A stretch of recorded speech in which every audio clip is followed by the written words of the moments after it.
Hi guys, thanks for pressing play on the video. Before we get into the interview, I just want to explain a couple things.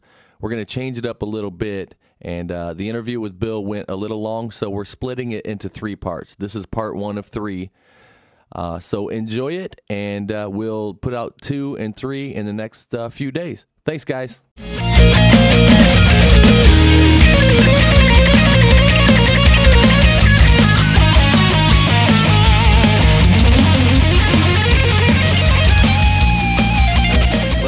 Now that that's taken care of. So, you know, and as soon as I thought about having Bill on the show, I was relieved because I knew that the show would just run itself. I wouldn't have to really be prepared. I have my notes here of stuff that I want to talk to Bill about, but you know, I've been around Bill for so long that, you know, this is just going to be easy, free-flowing stuff here. But some of the things that I did want to cover... You can ask me anything you want, I'll be honest with you. Okay, some of the things that I wanted to cover is I'm sure there's a lot of people out there that haven't had an opportunity to talk to you personally. They know that you're a charismatic frontman of a rock band, and they know of your persona that they see on stage, but they may have not ever had opportunity to talk to you and kind of get to know who you are as a person, and you know what's led you to where you're at now.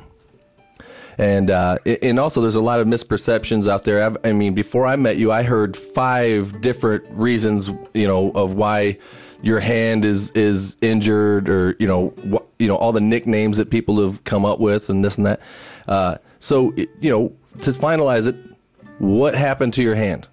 Shark attack. That's it. Leave it to Bill. That's it.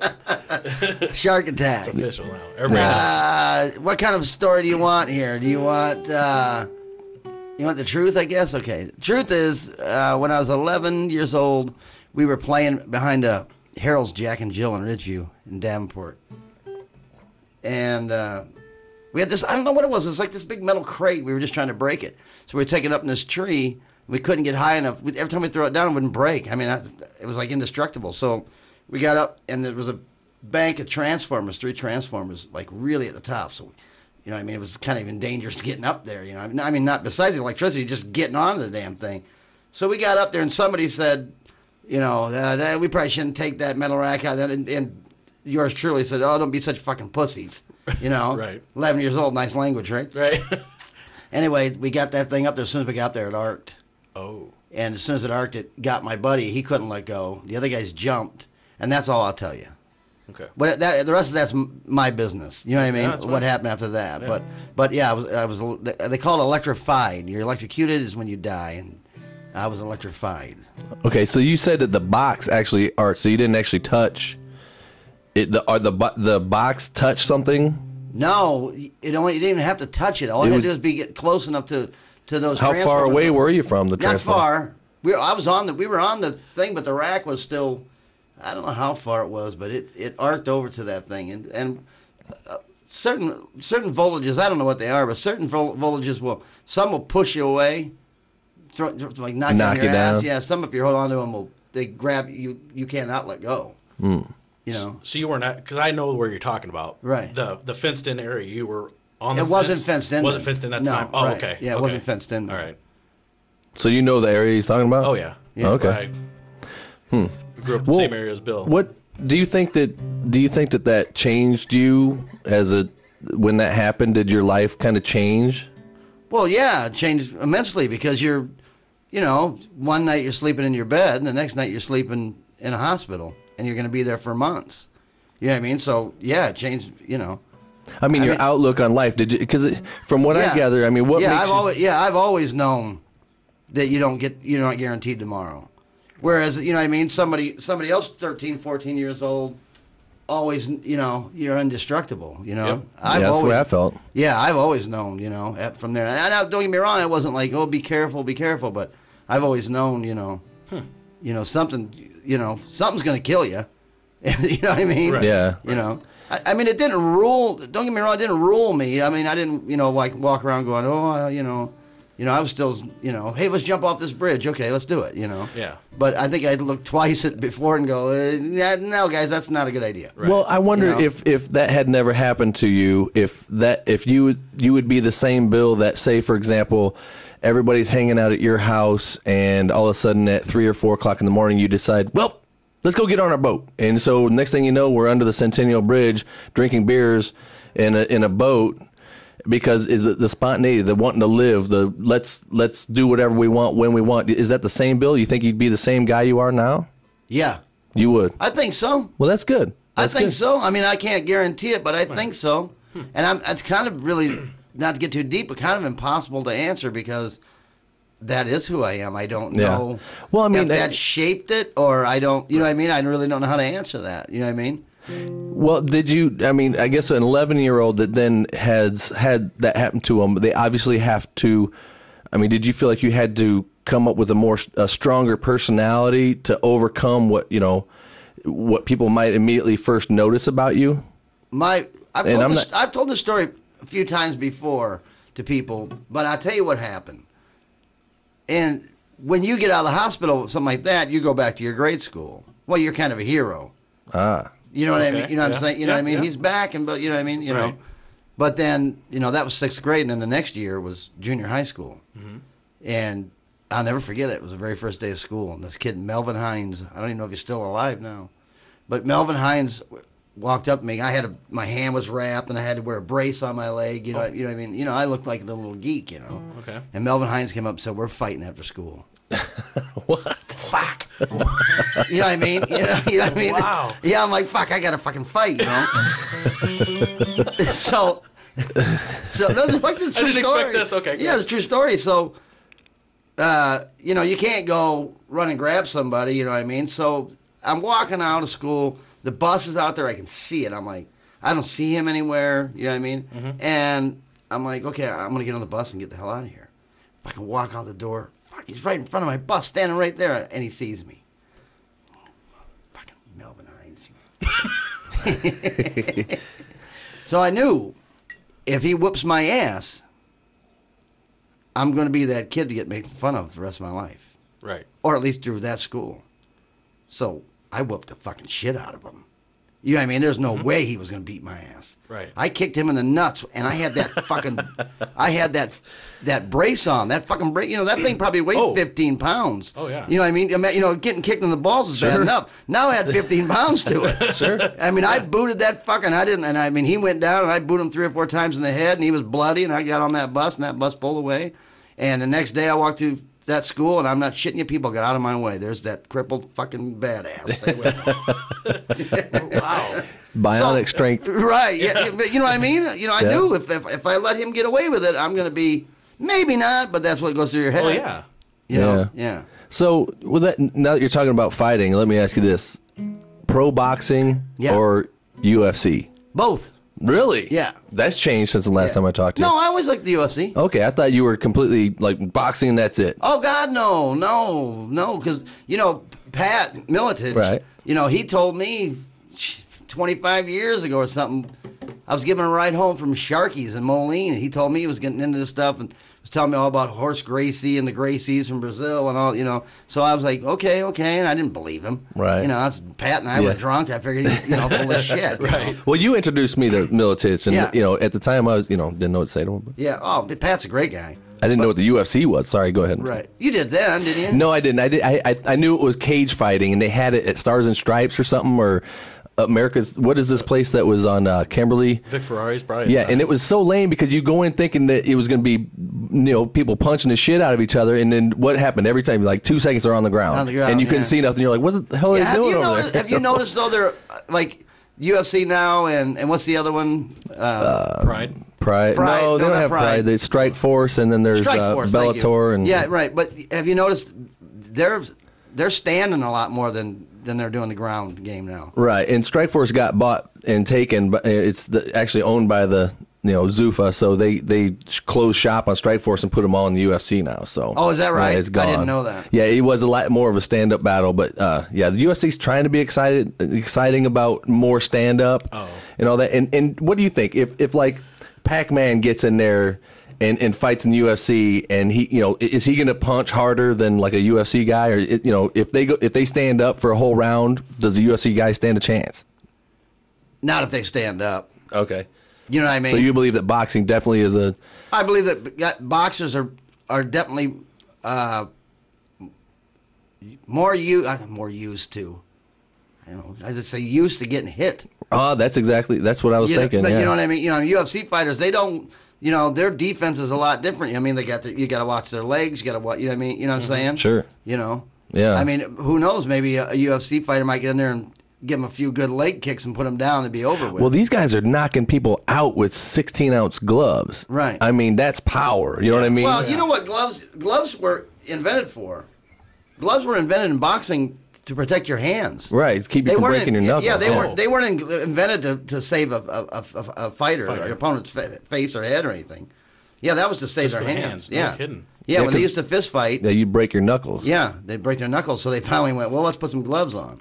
Then why do they wrap them then? Just to make same it thing. Well, so that makes them harder. Yeah, it actually, keeps your bones tight. Right. And it not to say that it doesn't help when in a strike, because it's going to make it a harder strike. But with the 4-ounce gloves, I don't understand the UFC why they'd have 4-ounce gloves on your hands and nothing on your shins or your elbows. You know what I mean? You could take somebody down and start dropping elbows on their head. Well, why do they have them in the UFC? Is it to protect their hands, or is it to protect the other fighter? It's to protect our hands. Oh, okay. But well, you know what? Why don't you get Pat on your show, and then he'll tell you. You know what I'm saying? Oh, I'd love to have him. As a matter of fact, my wife makes fun of me on the lighter side of things. Sorry to go into UFC land, but I am a big UFC fan. I like to talk fighting, and I know that you're a boxing fan, right. So but my wife makes fun of me because every now and again, we've got Militich fighting systems down in Bettendorf, so there's a lot of fighters that are around, whether they're coming through town to spar or to learn some new thing from his camp or something like that. So there's if you take the time, you'll see some of these stars around here. Maybe I notice them more because I'm looking for them, but I'll be at Walmart and like say Jens Pulver or something, he'll be in front of me and they'll be and my wife will be like, oh no, because Brian spotted Jens Pulver. And I've talked to him once or twice, maybe 3 times, maybe 4. Oh, but other than that, maybe I've got a signed thing from him, and my accountant's the same as his accountant and stuff, and I ask the accountant too many questions. I'm seeing some bro love here going on. I'm catching too. But no, I mean, well, he's right up here. He's on the. There he is, right there. He's a hell of a fighter, man. Yeah. Well, anyway, I don't know. It's weird to see guys like that have been champs. I mean, the guy was a champion, right? Cage fighter, and then I walk up to him. I'm 6'3", 240 pounds, and you're like, and he's like this big. You know what I mean? You don't want to mess with him. And I'm still like, hey man, like. Yeah, he get you down, put you in an arm bar, and that'd be over, Right. And so, you see him and you want to say, hey, what is it when you see some, and you might not know anything about this, Bill, because you probably deal with it all the time. And, we've all had little doses of it, that people see you and they think that you're something that you don't feel that you are, and then they feel awkward and they want to say something to you and they don't know what to say. You know what I mean? Yeah. You run into people like that where when I see people like Jens Pulver or Tim Sylvia or whoever like that, you want to go up to him and go, hey, I know you and I respect you, and then what? You know what I mean? What do you do? Where do you go after that? Maybe that's all. Maybe that's it. Sure. Maybe just say, hey, I know who you are, and I watched you fight, and it was very enjoyable. You know what I mean? And thank you. I think that from being on the other end of the spectrum, I kind of learned what them people would want to hear, and then how you act afterwards. And I kind of go through how I would want to be treated in that situation, and then treat them that way. And in other words, at a gas station when I saw Jens, I said. I walked over to him and I said, hi, Jens, I'm a big fan of yours, and I just wanted to shake your hand. Right. And then that was it, and I said, okay. And I walked away, and I said, good luck in your next fight, buddy. And I walked away. Didn't want to hang out, and then he was like, kind of like, oh, that's cool, man, don't worry about it, I was like, he's like, I don't mind people coming up to me. I was like, okay, that's fine, I just want to bug you. I know you got things to do, I got to go too, so good to meet you. Instead of, you're Jens Pulver. Remember that time when you got in that fight? Yeah. That was awesome. Yeah, that was awesome.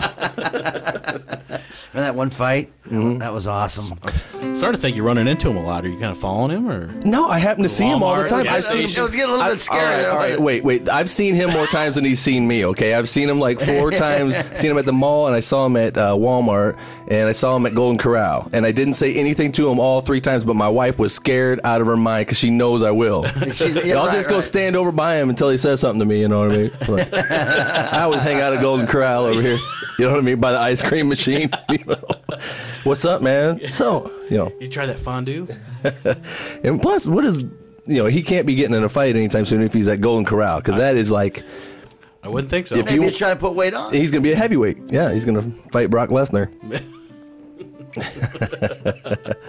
Oh, man. I just lost my train of thought. I need more coffee, I think. You got distracted, didn't you? Talk about UFC and you're done. Oh, we'll probably edit that whole section out anyway.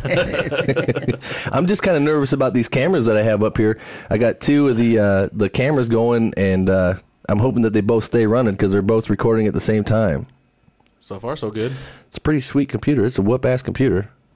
Well, it looks like you're doing a good job there. I think it's going to stay. Yeah. Yeah. Your Logitech.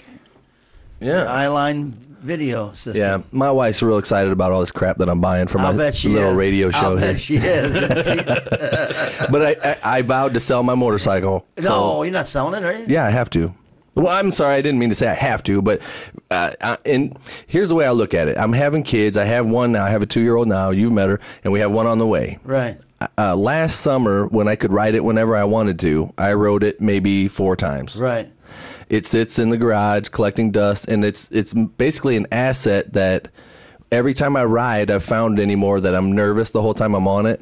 Afraid you might get hurt. Yeah. Somebody's not going to see me, because they pull out in front of me all the time. Right. I've locked the brakes up on that thing 2 or 3 times. Right. Seriously. Oh, yeah, I know. I used to ride all the time. In every season, your senses are peaked to all these stories of all the accidents, and there's already been a couple this year already. Right. And they're all, they're fatal, and then your wife's kind of looking at you like, see, and I'm going, I do my research on it. Okay, the guy was going 80 miles an hour pulling a wheelie down the street. Okay, I'm not going to do that, but still, a lot of people can get blasted just sitting there at a stop sign too. So anyway, my logic is, let me turn that bike into something, a hobby that I will ride more. And I will record music, and I will do this type of thing more than I'll ride my motorcycle. Right. So might as well turn, like that Avalon that I'm talking into right now. That thing's like $1,400. You know what I mean? So it sounds nice. It's all right. Yeah. Yeah. So I mean, things like that. I can have luxuries in my studio, or and the bike goes bye bye. That was a decision I made. My wife's happy about it, even though she would get a pretty good payout if I got killed on that thing. Her and her new boyfriend could live pretty well. How much? Yeah, I might want to be that boyfriend. You're in a good relationship when you actually ask the life insurance agent if, do they have to prove anything? Right. Did you get that funny look in your face? What? Yeah. What did you just ask? Yeah. So, but anyway, I mean, obviously I've got a whole backlog of questions that, even I would like to ask, just for shits and giggles, but we got through the crap. But seriously, I mean, when you have your hand get messed up like that, what makes you want to then play the guitar? I mean, I didn't. You didn't? No, I mean, yeah, every kid wants to play the guitar or the drums or something. Yeah, I mean, but I didn't play the guitar. I was just a singer. Well, when you say that you were just a singer, were you just running around singing to the radio, and then you thought maybe you were good at singing? No, I was in Dallas, Texas, and Bob, our drummer, who's our drummer again now, he lived with me, and I was on my motorcycle. It's funny you say that, yeah. And I called home. He lived with me, and I called home, and he had his drum set up over there, and he had a couple guys over there. One was a bass player and a guitar player, and they were like playing music, and I was like, wow, that's cool. He's like, yeah, we don't have a singer. And I'm like, coming home. So I got on my bike. For real, I got on my bike. What year is this? I don't know.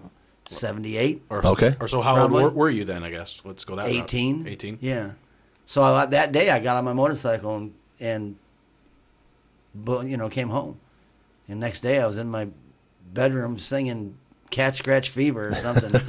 For real. Yeah? Yeah, it was Cat Scratch or Sin City or something, AC/DC or something, you know what I mean? So what do you mean? They were in Texas, right? Or they were here? I was in Texas and Bob was here. He said, we got a band, and you were like... Yeah, I was talking to him on the phone. Yeah, okay. I could hear him, they were, guitar playing. I'm like, wow, that's cool. So you told everybody in the room you're in, like, I'm a singer now. And you got on your bike and rode home? I was by myself.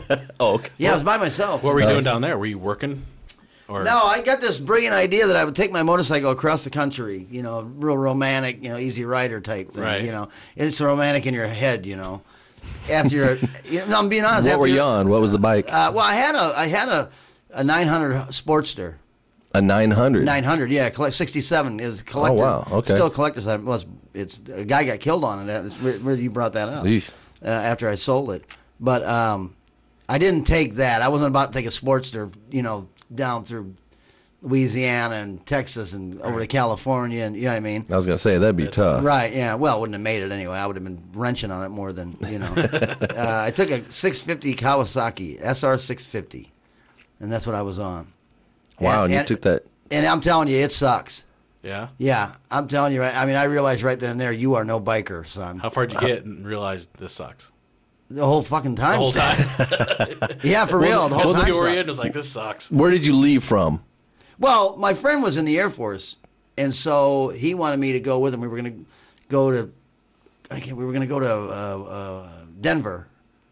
And anyway, he had a van, so he stuck my bike in the back of there. Oh. And then he and I went down to Shreveport, Louisiana, and we hung out down there for a few days. And he said, all right, now I got to go back in the Air Force. And so I got on my bike, and away I went.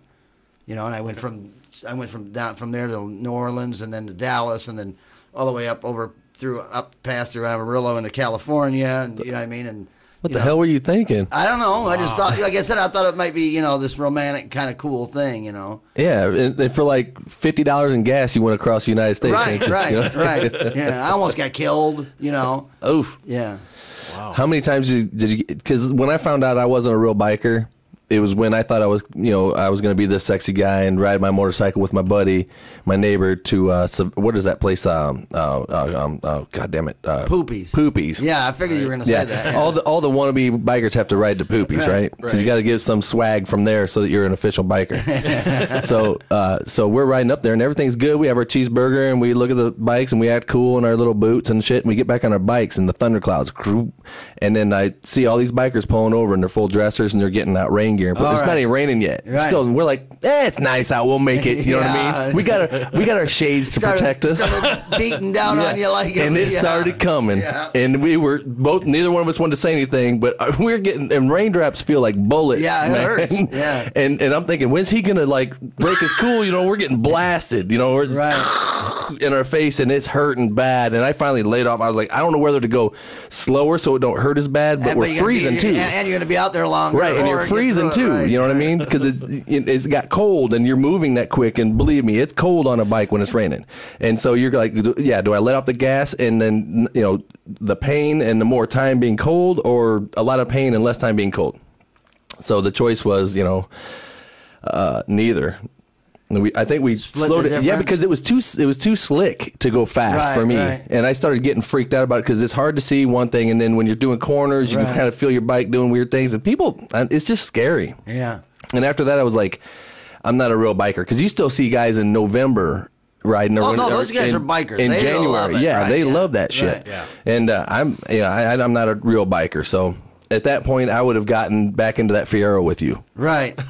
And and two other guys, naked. I was in Dallas, outside of Dallas, Sherman, Texas, and I went to see this old girlfriend of mine from junior high school. Not girlfriend, just girlfriend. You know what I mean? And she had changed a little bit.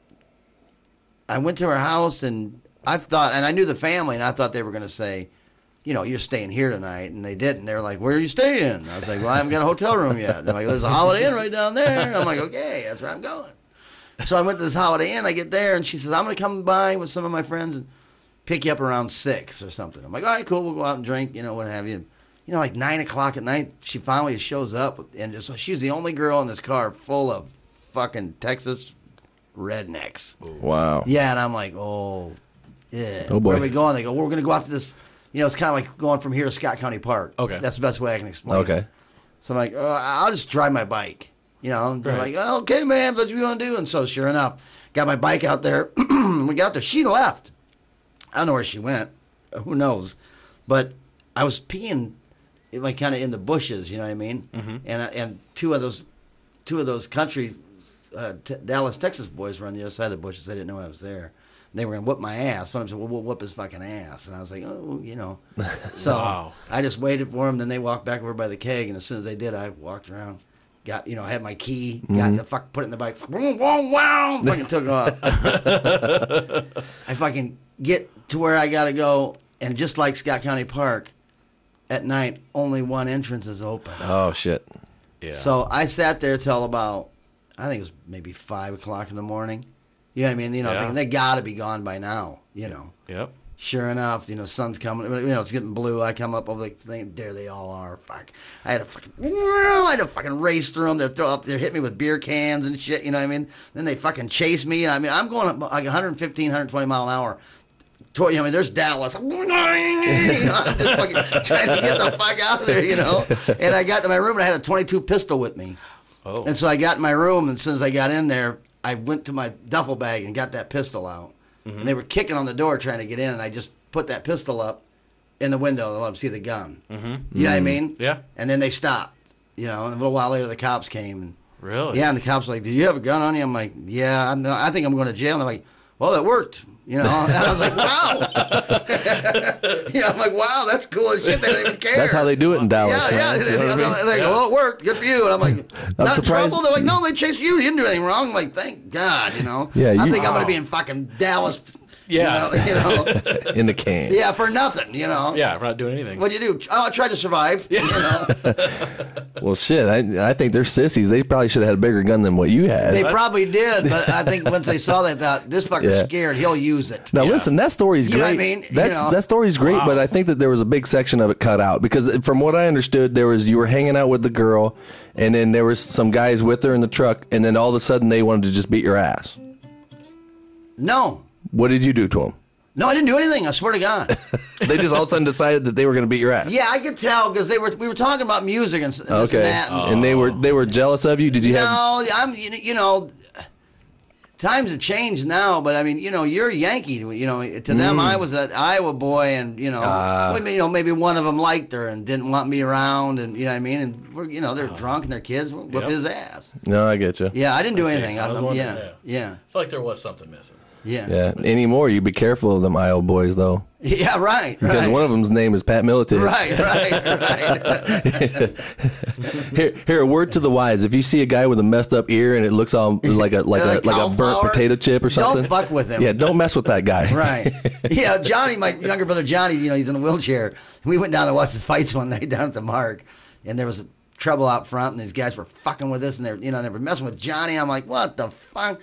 And here comes Pat and Hanson and a couple of the other fighters. I'm like, Pat, will you tell these fuckers to leave us alone? And fucking Pat, who? I said, these guys. And they're like, oh, you guys are the fighters. Yeah, like we're scared of you. And then they just went over there and pop, pop, pop. And the guys all fell. And Pat's like, okay, Billy, you can go. I'm like, thanks, Pat. But, you know, Pat, those guys would never start a fight. Oh, yeah. You know what I mean? And they didn't say, you know, we'll just go whip their ass. He walked over, guys, that's enough. Oh, fuck you, you know. Oh, yeah, really? Pop, pop, pop, pop, down there. Out. Okay, let's go, you know. Yeah, and that's always like the movie in your head, you know, when you're being bullied in school and stuff. You're like, right. I wish like Brock Lesnar was here. Right, you know what it's like? And what if he just happened to be, you know, and he like, you're messing with Brian, you know what I mean? Yep. Because for me, when I was in high school, my sisters were older than me, and they always had like when I was in junior high, they were in high school, and they had the boyfriends with the jacked up Monte Carlos, and the tape, you know, playing Megadeth, and they're wearing the leather gloves and stuff, and the mullets and all that. You know, the bad kids or whatever, you know, smoke cigarettes and shit. Wait a minute, you actually knew kids that had mullets and leather gloves? Yeah, my sisters were dating them. That really happened? Come on. And I'm not joking. No, never in my life did I ever see a man with a mullet and leather gloves driving a car. These same... In my neighborhood, he would have got the shit beat out of him. Well, get those fucking gloves off. No, this same kid probably would have taken the Megadeth out and put the Lynn Allen CD or tape right in after it, you know. So... But it was always like I'm getting picked on in school, and they would come pick me up from school. So here comes this Monty, and the guys are, come on, get in, you know. And it was always like, hey, let's do some more word association. I felt cool that way. Go ahead, give me one. All right, you want another word? Yeah. All right.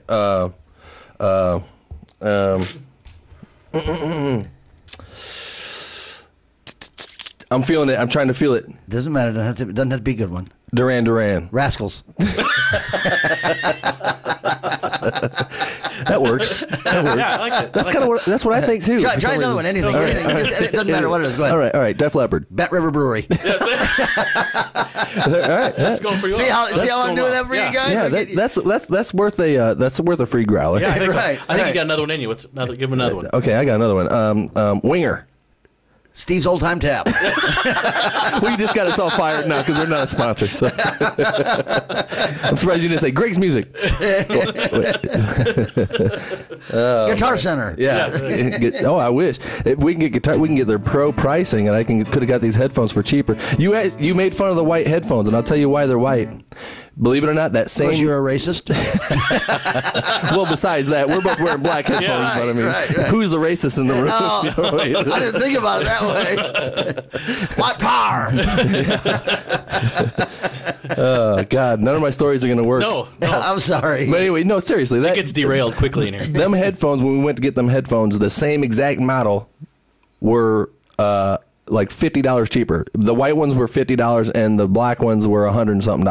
No shit. I'd go with the white too. Absolutely. Yeah. Right. We'll take 2. Yeah, and they're the same thing, but yeah, they are white.